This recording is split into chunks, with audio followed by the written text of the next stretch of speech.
राम है, भगवान शंकर है, ये अंशावतार है। जहां तक मैं सोचता हूँ दादा गुरु महाराज जी को आप देखिए, बिल्कुल उनका जो जीवन है वो भगवान शंकर की तरह ही है। बिल्कुल विरक्त त्यागमय जीवन, कोई किसी प्रकार का विकार नहीं, कोई विषय नहीं, और जिनमें जीव मोहग्रस्त होता है, कोई मोह नहीं। दो परिवार, घर बार, सारी संपत्तियां इस प्रकार से छोड़ त्याग कर दिया और भक्ति भाव में तप तपस्या में लीन उनका जीवन। जिस प्रकार भगवान शंकर सदा ही कैलाश पर्वत पर तप तपस्या करते रहे, उसी प्रकार दादा गुरु महाराज जी ने भी बहुत तप किया, बहुत तपस्या की, बहुत तपस्या की, और श्री सतगुरुदेव भगवान को भी इसी लाइन पर लगाया कि ये नाच गाना, भजन कीर्तन, ये भक्ति के अंग हैं। निश्चित ही इसमें कोई संदेह नहीं कि ये सभी भक्ति के अंग हैं, परंतु दादा गुरु महाराज ने कहा कि जो एक साधना का जीवन है वो भी जीव का होना चाहिए। उन्होंने स्वयं भी साधना की और खूब की, और फिर श्री गुरु महाराज श्री नगरी निवासी भगवान को भी आगरा में 13 साल के लिए उन्होंने बिठा दिया। श्री गुरु महाराज जी श्री नगरी निवासी भगवान ने आगरा में नगलापदी में कृष्णद्वारा मठ में 13 बरस बैठकर वहां पर तप किया। हम 13 मिनट बैठना पड़े ना तो हमारी रीढ़ की हड्डी में दर्द होने लगता है, हमारी टांगें दुखने लगती हैं। अभ्यास हम करते नहीं, और चाहिए हमें सब कुछ, इस धरा की सारी संपत्ति हमें चाहिए। प्रेमियों, अगर जीवन मिला है मनुष्य का, तो इसमें साधना भी बड़ी जरूरी है, इसमें तप भी बड़ा जरूरी है। अगर आप लोगों ने नाम शब्द लिया है, गुरु को धारण किया है, गुरुदेव जीवन में आपके उतरे हैं आपके हृदय में, तो फिर उनके वचनों को भी अपने हृदय में उतार लीजिए। फिर आपको जितना समय दिया गया है, श्री नगरी निवासी भगवान को किसी चीज की आवश्यकता नहीं थी, वो स्वयंभू भगवान थे, लेकिन उन्होंने 13 वर्ष तप किया ना, केवल इसलिए कि आने वाला जो समय होगा वो एक आदर्श होगा। लोग इस बात को कहेंगे कि श्री नगरी निवासी भगवान ने भी देखो 13 वर्ष तप किया है। दादा गुरु महाराज जी ने दिगंबर वेश में निर्वस्त्र कितने बरस जंगलों में रहकर तप किया, तपस्या की। इन लोगों, इन महापुरुषों को, इन अवतारों को उसकी कोई आवश्यकता नहीं थी। केवल हम जैसे पापी जीवों के लिए, हम जैसे अपराधियों के लिए जो क्षण क्षण पाप करते हैं, असत्य बोलते हैं, अपने थोड़े से स्वार्थ के लिए हम पाप कर देते हैं। झूठ बोलना सबसे बड़ा पाप कहा गया, और एक दिन में न जाने कितने। युधिष्ठिर ने एक छोटा सा झूठ बोला था, और वो भी भगवान के कहने पे। याद है सबको क्या कहा था?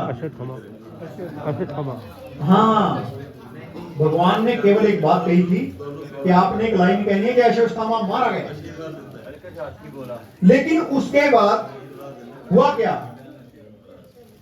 उनको नरक में दर्शन करने पड़े, नरक के जाना पड़ा, नरक से निकाला गया उनको इस झूठ के कारण।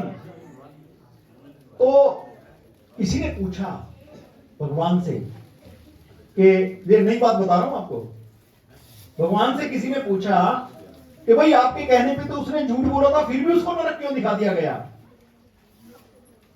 तो भगवान ने कहा मैंने तो एक ही लाइन कही थी, ये एक लाइन बोलनी है, केशवश्तामा मारा गया, बस इतना ही कहना था।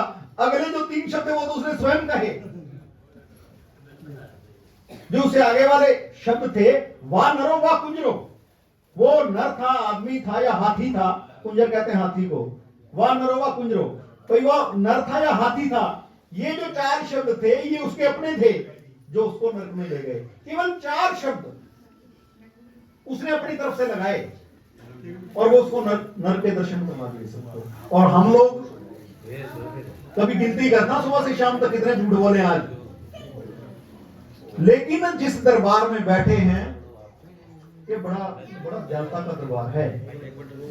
श्री डंगली निवासी भगवान और पश्चाताप जो होता है ना, जो तप होता है ये पश्चातापी होता है, जो साधना करते हैं ये पश्चातापी होता है। ये प्रभु के चरणों में विनती होती है कि प्रभु बहुत पापी बड़े अपराध किए हैं, अपने स्वार्थ के कारण न जाने क्या कुछ हम लोग करते हैं। हम गृहस्थी लोग हैं और इस गृहस्थ का जीवन व्यतीत करने के लिए न जाने हमें क्या क्या करना पड़ता है। दुकानदारियों में इधर उधर न जाने कितने झूठ बोलने पड़ते हैं। प्रभु आप दयालु हो, आप बख्श देते हो, तो प्रभु हमें माफ करना, हमें बख्श देना। हम ना जाने कितनी गलतियां करते हैं, कितनी गलतियां करते हैं। तो दादा गुरु महाराज परमहंस दयाल जी, उनका जीवन हम लोग पढ़ते हैं, उनके इरशाद हम लोग पढ़ते हैं। सच्चिदानंद प्रकाश ग्रंथ है उनका, उनके शिष्य थे भूरे सिंह जी। और देखो उन्होंने ग्रंथ की जो प्रारंभ है, ग्रंथ का जो स्टार्टिंग है, पहला ही पन्ना तो सबने पढ़ा होगा। चलो सारा ग्रंथ तो मैं नहीं मानता हूं कि लोग आगे तक पहुंचते हैं, लेकिन पहला पन्ना तो लगभग सबने पढ़ा ही होगा सच्चिदानंद प्रकाश का। किसने पढ़ा, हाथ खड़ा करो जरा। सच्चिदानंद प्रकाश एक ग्रंथ है और वो परमहंस महाराज जी के उसमें इरशाद हैं। उसमें इरशाद का मतलब सत्संग, उनके मुख वचन। और वो सारा ग्रंथ तो सारे नहीं पढ़ पाते हैं क्योंकि उसमें अरबी, फारसी और इस तरह की बहुत सारे शब्द हैं, समझ में नहीं आते हैं। लेकिन पहला पन्ना तो खोल के लगभग सभी देख ही लेते हैं। तो किसने वो ग्रंथ पढ़ा? एक पहला पन्ना, वो एक बहन जी का हाथ उठा है। पहली तरफ से तो मुझे दिखाई नहीं दे रहा कौन कौन है। नहीं, आपका तो कहना आप तो महापुरुष है, आप तो पुरुष हैं ही नहीं। देशराज राणा को मैं पुरुष नहीं मानता हूं, मैं इनको महापुरुष मानता हूं। ये तो बहुत व्याख्यान होते हैं इनके, तो मैं पढ़ता रहता हूँ, ग्रुप में भी आते रहते हैं इनके सत्संग। तो मैं जो कह रहा था कि जो पहला ही पन्ना है सच्चिदानंद प्रकाश का, उसी में ही सारा निचोड़ दे दिया दादा गुरु महाराज ने। भूरे सिंह उनके शिष्य थे, तो उन्होंने कहा कि भूरे सिंह तुम ये मेरे वचन प्रवचन ये छापोगे, लेकिन मैं तो सब कुछ मिटाने आया था। मैं तो नाम चाहता हूं ना रूप चाहता हूं। मैं नाम भी नहीं चाहता और मैं दिखना भी नहीं चाहता किसी को कि कोई मुझे कल को पढ़े, मैं ये भी नहीं चाहता। मैं तो नाम और रूप, अद्वैत किसको कहते हैं? इसी को कहते हैं। अद्वैत मत यहीं से चला था सच्चिदानंद प्रकाश के पहले ही पन्ने से। अद्वैत का मतलब होता है कि वो परमात्मा एक ही है, दूसरा कोई है ही नहीं। एक वो ब्रह्म द्वितीय नास्ति, वो ब्रह्म एक है, दूसरा कोई नहीं है। भास रहा है, दिखाई दे रहा है, हमें दिखाई देता है कि ये सत्य है। हमें पत्नी सत्य दिखाई देती है, बेटी सत्य दिखाई देती है, माँ बाप सत्य दिखाई देते हैं, क्योंकि हमारे सामने दिखाई देते हैं।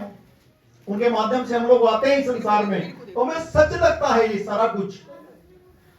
लेकिन जो दादा गुरु महाराज ने कहा, परमहंस महाराज जी ने कहा, उन्होंने कहा कि एक वो ब्रह्म द्वितीय नास्ति, एक ही ब्रह्म है, परमात्मा एक ही है, दूसरा कोई नहीं है।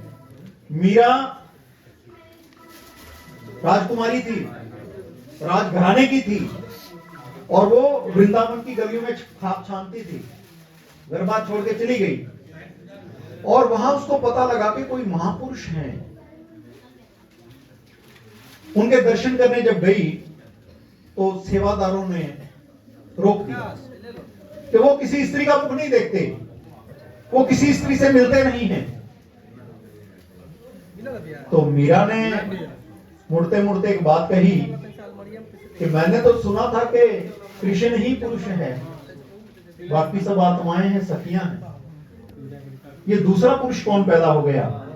और कहते हैं वो बात अंदर बैठे उस महापुरुष ने सुन ली, तुरंत ही गेट खोल दिया कि इसको अंदर आने दो।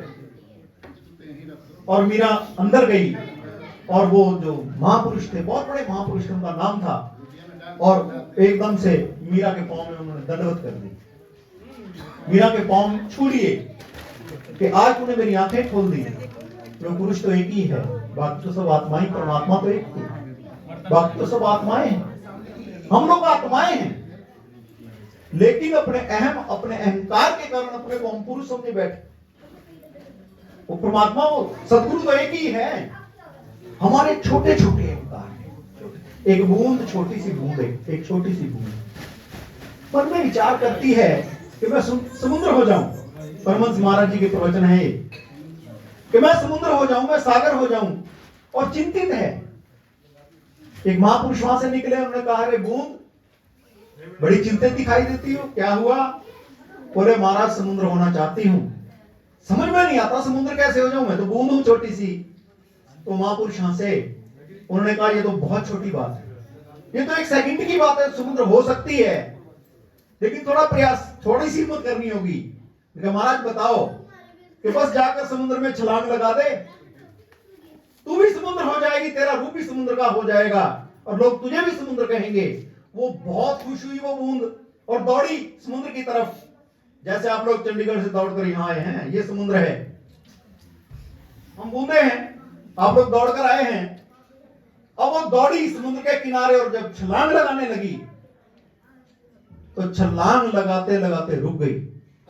अगर मैंने छलांग लगा दी तो फिर मेरा अस्तित्व तो समाप्त हो जाएगा, फिर बूंद का तो नाम ही खत्म, और नाम हम खत्म करना नहीं चाहते। और दादा गुरु महाराज परमहंस कहते हैं इस बात को कि मैं तो उस चीज को खत्म ही करने आया हूं, उस नाम को भी और उस रूप को भी। मैं तो एक अद्वैत मत की जो स्थापना है वो इसी शब्द से है, इसी नाम से है, जिसके बैनर के नीचे हम लोग यहां बैठे हुए हैं। तो प्रेमियों, ये वो दरबार है कि इसमें हम लोगों ने अपनी मैं को खत्म करना है। वो बूंद रुक गई, उसका जो अस्तित्व है, हम अपना अस्तित्व खत्म नहीं करना चाहते। हम चाहते हैं कि हमारा नाम, हमारी नेम प्लेट लगी रहे, और बरसों बरसों लगी रहे, जब तक ये हिंदुस्तान, ये सृष्टि रहे, तब तक लोग हमें याद करते रहें। आप देखते हो यहाँ पंखों पे भी, यहाँ तो नहीं लिखा, पंखों पर भी नाम लिखे देखे हैं। 250 का पंखा होता है, उस पे घर के 6 लोगों के नाम लिखे होते हैं कि इन्होंने दान किया है। तो नाम तो हमारे ऐसे घूम रहे हवा में, हम चाहते हैं कि हमारा नाम चलता रहे, हम अपनी मैं को छोड़ना नहीं चाहते थे। लेकिन वो कहता है कि यहाँ तो सब कुछ छोड़ना पड़ेगा। अगर चाहते कि समुद्र में समुद्र का स्वरूप हो जाए, उस परमात्मा को मिल जाए, तो इस आत्मा को उस परमात्मा में अगर मिलाना है तो छलांग लगानी पड़ेगी। ये तप और साधना का जीवन है, ये तप और साधना का मार्ग है।